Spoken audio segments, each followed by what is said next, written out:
semua, hari ini kita dari kelompok 3. Kita akan ngejelasin tentang group think. Kelompok kami beranggota Gabriela, Jesslyn, Daryl, dan Jovena. Dalam dunia profesional modern, komunikasi lintas disiplin berperan penting dalam menghasilkan keputusan yang efektif dan inovatif. Setiap anggota kelompok membawa latar belakang keilmuan serta cara berpikir yang berbeda-beda, sehingga kolaborasi diharapkan mampu menghadirkan solusi yang menyeluruh. Namun, seperti yang kita lihat dari kasus Melton Publishing yang menjalankan rapat dewan, perbedaan pandangan tidak selalu menghasilkan keputusan terbaik. Sebagian besar anggota dewan memilih mengikuti pendapat mayoritas tanpa banyak kritik demi menjaga kesatuan kelompok. Fenomena ini adalah group think, di mana keinginan mempertahankan keharmonisan justru menekankan proses berpikir kritis dan objektif. Menurut Irving Bergenis pada tahun 1972, group think terjadi ketika kohesivitas kelompok yang tinggi menciptakan tekanan konformitas sehingga anggota enggan menyuarakan perbedaan pendapat. Akibatnya, keputusan yang kurang rasional dan tidak mempertimbangkan resiko secara matang. Group think menjadi penting agar komunikasi antar disiplin tidak terjebak dalam keseragaman semu. Dengan pemahaman ini, organisasi dapat menciptakan pola komunikasi yang terbuka, kritis, dan mendorong keberagaman pandangan demi menghasilkan keputusan yang lebih efektif. Group think adalah cara kelompok mengambil keputusan ketika keinginan untuk sepakat bersama lebih kuat daripada keinginan untuk menilai semua pilihan yang ada. Atau bahasa lebih gampangnya, teori yang berkaitan dengan komunikasi kelompok kecil. Pengambilan keputusan merupakan bagian penting dari kelompok kecil ini.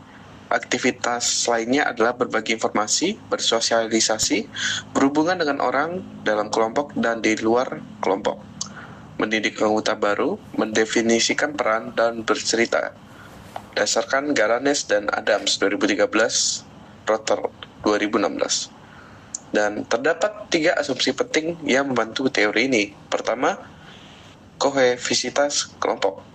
Hal ini bisa dicapai ketika anggota kelompok memiliki pandangan yang sama atau keterikatan emosional. Kohesivitas ini muncul ketika ada rasa kebersamaan dalam suatu kelompok, dalam bentuk sikap, nilai, dan pola perilaku yang sama. 2. Proses pemecahan masalah dalam kelompok.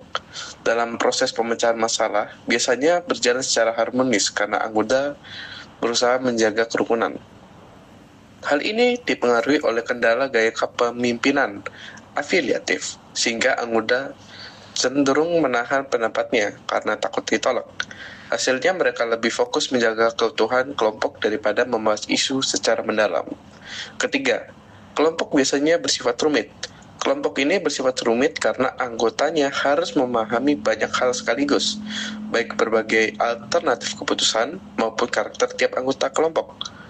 Dipengaruhi dari faktor usia, sifat kompetitif, ukuran kelompok, kecerdasan jenis kelamin, gaya kepemimpinan, dan latar belakang. Setelah itu terdapat 3 kondisi utama yang dapat memicu group think. Pertama, tingkat kohesivitas yang tinggi dalam kelompok. Kohesivitas ini mendorong konformitas atau kecenderungan seseorang untuk menyesuaikan perilaku sesuai dengan norma kelompok yang ada. Anggota jadi takut berbeda. Saya berpendapat mereka menyensor pendapatnya sendiri tanpa diminta, dan keputusan berisiko tinggi dapat diambil tanpa pertimbangan.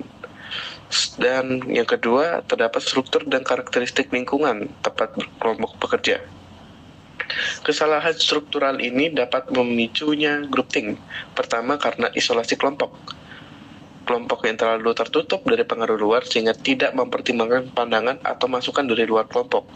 Kedua, kepemimpinan yang tidak netral. Pemimpin yang memiliki kepentingan pribadi terhadap hasil keputusan yang mendominasi arah diskusi, sehingga anggota tidak menyampaikan pendapat yang berbeda. Ketiga, tidak adanya prosedur pengambilan keputusan yang jelas, yang menyebabkan kelompok mudah dipengaruhi oleh suara yang lebih dominan tanpa proses evaluasi.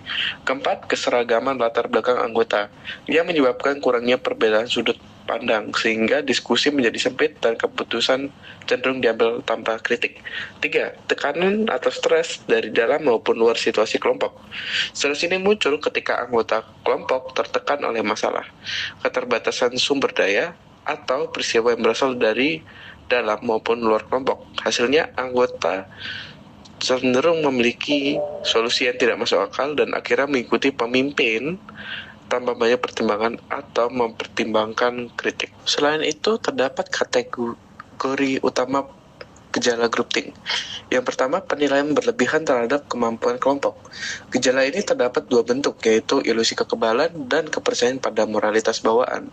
Ilusi kekebalan ini terjadi ketika kelompok percaya diri secara berlebihan dan merasa kebal terhadap kegagalan, sehingga mereka berani mengambil resiko.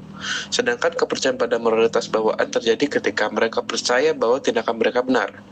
2. Pemikiran tertutup. Kecenderungan kelompok untuk menolak pandangan dari luar dan hanya berfokus pada keyakinan internal mereka. Ketiga, tekanan menuju keseragaman. Hal ini didasari oleh penyensoran diri, ilusi kebulatan suara, penjaga pikiran, dan tekanan terhadap orang yang memiliki pandangan berseberangan. Nah, di bagian ini kami ingin memberikan gambaran supaya kita bisa lebih paham lagi tentang groupthink. Salah satu contoh studi kasus nyata yaitu kegagalan peluncuran pesawat luar angkasa Challenger yang terjadi pada 28 Januari 1986. Nah, jadi ceritanya, Insinyur Roger dan Morton Thiokol, ini tuh engineer-nya sebelumnya udah mengidentifikasi bahwa ada permasalahan di Challenger-nya ini. Dia udah menulis juga berbagai laporan untuk kasih peringatan ke NASA. Dia juga udah memberitahu timnya NASA kalau misalnya di suhu dingin, cincin segel karet yang merupakan bagian dari Challenger-nya ini bisa mengeras dan bakalan jadi mudah rusak. Tentu saja ini kan sangat berbahaya, sehingga lebih baik peluncuran ini ditunda dulu aja. Atau enggak, paling setidaknya peluncuran ini di siang hari aja biar suhu udaranya di atas 53 derajat Fahrenheit supaya cincin karetnya ini bisa berfungsi dengan baik. Jadi intinya di sini mereka itu udah kasih tahu ke timnya NASA supaya ditunda gitu. Timnya NASA ini sebenarnya masalahnya ini mereka mengalami groupthink ya, karena pada saat itu mungkin aja mereka nggak sadar. Pertama, timnya internal NASA ini malah menekan insinyur dan engineer supaya mereka itu nggak usah banyak bicara. Ada kesepakatan kelompok bahwa di sini tuh aman-aman aja kalau diluncurkan. Mereka itu mengabaikan saran dan juga peringatan dari mereka, sehingga keputusan ini yang bisa dibilang berbahaya itu tetap aja dilakuin gitu. Kedua, ini juga ada penyelidikan Columbia yang pada waktu itu hasilnya tuh nggak bisa dibuktikan. Jadi busa yang jatuh itu nggak membahayakan pesawat dan awaknya. Nah, di sini para insinyur ini nggak punya kewenangan kan untuk mengambil keputusan, karena keputusan ini tetap timnya NASA yang punya kewenangan penuh.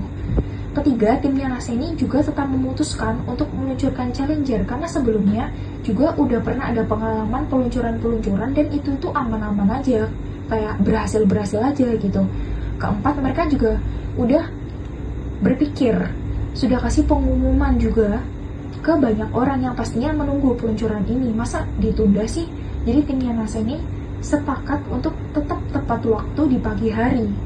Jadi mereka ini bersikeras untuk tetap meluncurkan Challenger pada pagi hari, yaitu di tanggal 28 Januari 1986. Ya, hasilnya Challenger ini meledak setelah 73 detik meluncur di udara di ketinggian 14.000 meter. Tentu saja di sini ada korban yang tewas sebanyak 7 orang. Nah, di sini anggota timnya NASA ini merasa bahwa mereka itu punya pendapat yang sama, keyakinannya sama. Timnya NASA ini sepakat bahwa mereka ini sudah mengerti keseluruhan dan lebih pentingnya jadwal peluncuran supaya tetap tepat waktu. Mereka ini merasa udah kayak optimis gitu. NASA ini mengabaikan peringatan dari Morton Thiokol ini. Di sini juga ada rasionalisasi bahwa suhu rendah itu ternyata nggak terlalu berpengaruh kok gitu. Mereka ini juga karena kan udah sering diskusi juga ya, udah sering persiapan intensif, jadi kayak udah matang gitu kan. Ada pengujiannya juga, pendesainan ulang juga. Jadi kayak udah banyak perbaikan-perbaikan juga. Jadi kayak mereka ini udah yakin banget untuk diluncurkan gitu. Di sini aja mungkin juga ada seorang atau mungkin 2 orang dari anggota dari timnya NASA ini yang awalnya itu merasa kurang setuju, tapi karena ada penekanan dari kelompok, jadi kayak akhirnya mereka itu kayak ya udahlah ikut aja, setuju aja dalam keputusan tim gitu. Ini benar-benar memberikan gambaran secara detail tentang grouping. Ini bisa membuat kelompok yang kohesif jadi ambil keputusan yang salah karena mereka ini nggak pakai pemikiran kritis. Kelompok mereka ini udah merasa kayak udah banyak pengalaman gitu. Nah, teman-teman pasti pernah nggak sih ngerasain kayak situasi lagi rapat atau kerja kelompok gitu, terus semua orang setuju aja gitu sama satu ide padahal sebenarnya ya masih ragu-ragu gitu, tapi karena takut dibilang nggak kompak atau nggak solid akhirnya ya udah diem aja. Nah, itu tuh salah satu contoh dari groupthink. Groupthink itu terjadi ketika sebuah kelompok terlalu fokus buat menjaga kekompakan sampai akhirnya lupa buat mikir kritis. Nah, akibatnya ide-ide yang beda itu malah dianggap gangguan dan keputusan yang diambil tuh gak banyak pertimbangan. Contohnya, waktu tugas besar langsung sepakat pakai satu konsep karena ya biar cepat. Tapi hasilnya tuh malah berantakan, malah jadi aneh karena gak ada yang berani ngomong kalau konsep itu tuh sebenarnya kurang tepat. Nah, fenomena ini sering banget terjadi di kampus, organisasi, di kelas, bahkan di dunia kerja pun masih sering terjadi. Nah, jadi biar gak terjebak sama groupthink, penting banget nih buat kita untuk buka ruang diskusi, dengerin semua pendapat, dan gak takut buat beda suara. Karena keputusan yang terbaik itu bukan yang paling cepat disetujui, tapi yang paling dipikirkan bersama secara terbuka dan juga kritis. Terima kasih telah mendengarkan dan memperhatikan presentasi kami.